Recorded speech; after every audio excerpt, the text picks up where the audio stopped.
ನೇಹಾ ಕೊಲೆ ಪ್ರಕರಣ ರಾಜ್ಯಾದ್ಯಂತ ಭಾರೀ ಆಕ್ರೋಶಕ್ಕೆ ಕಾರಣವಾಗಿದೆ.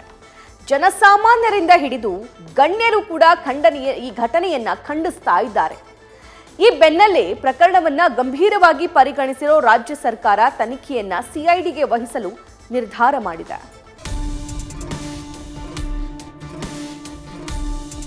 ಸಿಐಡಿ ಕೊಡಬೇಕು ಮತ್ತು ಸಿಬಿಐ ಕೊಡಬೇಕು ಅನ್ನೋ ಪ್ಲಾನ್ ಕೂಡ ನಾನು ಹೇಳ್ತಾ ಇದ್ದೆ. ಈ ಹುಬ್ಬಳ್ಳಿ ಇನ್ಸಿಡೆಂಟ್ ಇದೆಯಲ್ಲ, ಸಿಒಡಿಗೆ ಕೊಡ್ತಾ ಇದ್ದೀವಿ. ಸ್ಪೆಷಲ್ ಕೋರ್ಟ್ ಮಾಡ್ತಾರೆ. ಯಾರೇ ಇರಲಿ, ಇವತ್ತು ನನ್ನ ಮನೆತಂದಾಗಿದ್ರು ಅವ್ರನ್ನೂ ತಗೊಂಡು ಅರೆಸ್ಟ್ ಮಾಡ್ರಿ. ಅದಕ್ಕೆ ತ್ವರಿತವಾಗಿ ಶಿಕ್ಷೆ ಕೊಡಿಸಬೇಕು ಅನ್ನೋ ಕಾರಣಕ್ಕೋಸ್ಕರ ಸ್ಪೆಷಲ್ ಕೋರ್ಟ್ ಅನ್ನು ಮಾಡಿದ್ವಿ. ನೇಹಾ ಹತ್ಯೆ ಪ್ರಕರಣ ರಾಜ್ಯ ಮಾತ್ರವಲ್ಲ, ದೇಶದಾದ್ಯಂತ ಕಿಚ್ಚು ಆಕ್ರೋಶ ಹೆಚ್ಚಾಗುವಂತೆ ಮಾಡಿದೆ. ಜನಸಾಮಾನ್ಯರು ಮಾತ್ರವಲ್ಲ, ರಾಜಕೀಯ ಹಾಗೂ ಸೆಲೆಬ್ರಿಟಿಗಳು ಕೂಡ ಈ ಬಗ್ಗೆ ಕಿಡಿಕಾರಿದ್ದಾರೆ. ಹಂತಕನನ್ನ ಗಲ್ಲಿಗೇರಿಸುವ ಆಗ್ರಹವೂ ಕೇಳಿಬಂದಿದೆ.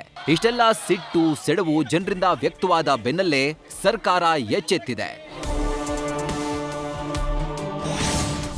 ನೇಹಾ ಕೊಲೆ ಪ್ರಕರಣವನ್ನ ಸಿಐಡಿಗೆ ವಹಿಸಲು ಸರ್ಕಾರ ನಿರ್ಧಾರ. ಸ್ಪೆಷಲ್ ಕೋರ್ಟ್ ಮೂಲಕ ಪ್ರಕರಣ ಇತ್ಯರ್ಥಕ್ಕೆ ಕ್ರಮ. ಸಿಎಂ ಹುಬ್ಬಳ್ಳಿಯ ಕಾಲೇಜಿನಲ್ಲಿ ನಡೆದ ನೇಹಾ ಹತ್ಯೆ ಪ್ರಕರಣ ಎಲ್ಲೆಡೆ ಭಾರೀ ಆಕ್ರೋಶಕ್ಕೆ ಕಾರಣವಾಗಿದೆ. ಈ ಬೆನ್ನಲ್ಲೇ ಎಚ್ಚೆತ್ತ ಸರ್ಕಾರ ನೇಹಾ ಕೊಲೆ ಪ್ರಕರಣವನ್ನ ಸಿಐಡಿಗೆ ವಹಿಸಲು ನಿರ್ಧರಿಸಿದೆ. ಘಟನೆಗೆ ಸಂಬಂಧಪಟ್ಟಂತೆ ಆದಷ್ಟು ಬೇಗ ಆರೋಪ ಪಟ್ಟಿ ಸಲ್ಲಿಸಲಾಗುತ್ತೆ. ಸ್ಪೆಷಲ್ ಕೋರ್ಟ್ ಮೂಲಕ ಕಾಲಮಿತಿಯೊಳಗೆ ಪ್ರಕರಣ ಇತ್ಯರ್ಥಕ್ಕೆ ಕ್ರಮ ಕೈಗೊಳ್ಳಲಾಗುತ್ತೆ ಅಂತ ಸಿಎಂ ಸಿದ್ದರಾಮಯ್ಯ ಶಿವಮೊಗ್ಗದಲ್ಲಿ ಹೇಳಿದ್ದಾರೆ. ಮಾತ್ರವಲ್ಲದೆ ನೇಹಾ ಮನೆಗೆ ಹೋಗಿಲ್ಲ, ಧಾರವಾಡಕ್ಕೆ ಹೋದಾಗ ಭೇಟಿ ನೀಡುವುದಾಗಿ ಸಿಎಂ ಭರವಸೆ ನೀಡಿದ್ದಾರೆ. ಈ ಹುಬ್ಬಳ್ಳಿ ಇನ್ಸಿಡೆಂಟ್ ಇದೆಯಲ್ಲ, ಅದನ್ನ ಸಿಒಡಿಗೆ ಕೊಡ್ತಾ ಇದ್ದೀವಿ. ಸ್ಪೆಷಲ್ ಕೋರ್ಟ್ ಮಾಡ್ತೀವಿ. ಅದಕ್ಕೋಸ್ಕರ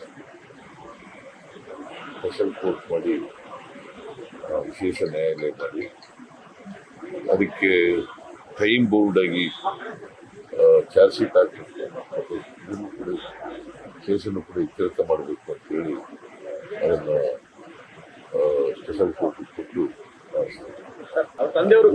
ಹೋಗಿಲ್ಲ.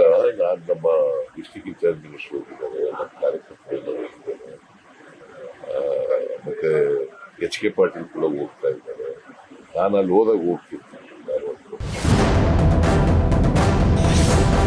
ಸಿಎಂಗೆ ಧನ್ಯವಾದ ತಿಳಿಸಿದ ನೇಹಾ ತಂದೆ ನಿರಂಜನ್. ಇನ್ನು ಸಿಐಡಿ ತನಿಖೆ ಬಗ್ಗೆ ನೇಹಾ ತಂದೆ ನಿರಂಜನ್ ಹಿರೇಮಠ್ ಪ್ರತಿಕ್ರಿಯಿಸಿದ್ದು, ಸಿಎಂಗೆ ಧನ್ಯವಾದ ತಿಳಿಸಿದ್ದಾರೆ.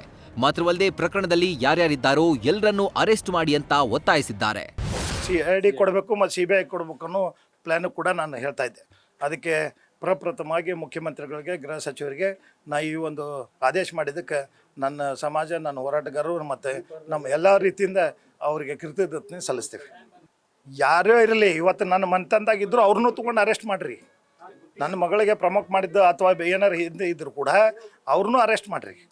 ನನ್ನ ಸಮಾಜದವ್ರು ಇದ್ದರೂ ಕೂಡ ಯಾರೇ ಇರಲಿ, ಪಾರ್ಟಿ ಅಲ್ಲ, ಯಾರೇ ಇರಲಿ, ನನ್ನ ಫ್ರೆಂಡ್ಸ್ ಇರಲಿ, ಗೆಳತನ ಇರಲಿ, ಮತ್ತೊಬ್ಬ ನನ್ನ ಮನೆಗಿನವ್ರು ಇರಲಿ ಅಥವಾ ಓಣೆಯವ್ರು ಇರಲಿ, ಅವ್ನ ಸ್ಟೂಡೆಂಟ್ಸ್ ಇರಲಿ, ಯಾರದಾರು ಎಲ್ಲರೂ ನಿಷ್ಪಕ್ಷವಾಗಿ ತನಿಖೆ ಆಗಲಿ.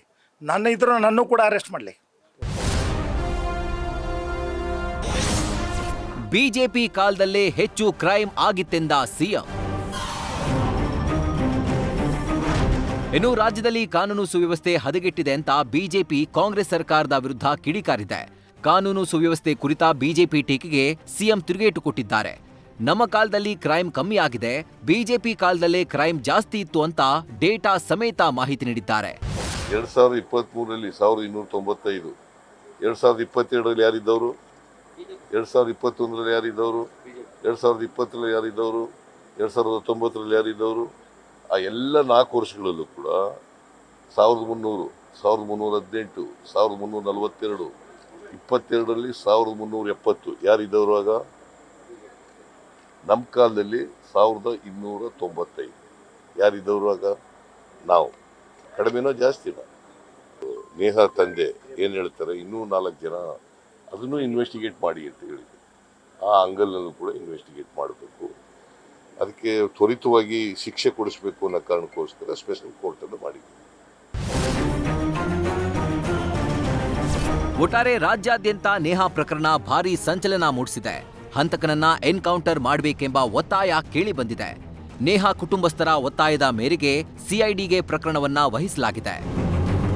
ಶಿವಮೊಗ್ಗದಿಂದ ಪ್ರಸನ್ನ ಜೊತೆ Prakash Noolvi, news first, Hubballi. News first ನಿರ್ಭೀತಿಯಿಂದ ನಿಮ್ಮ ಪರವಾಗಿ.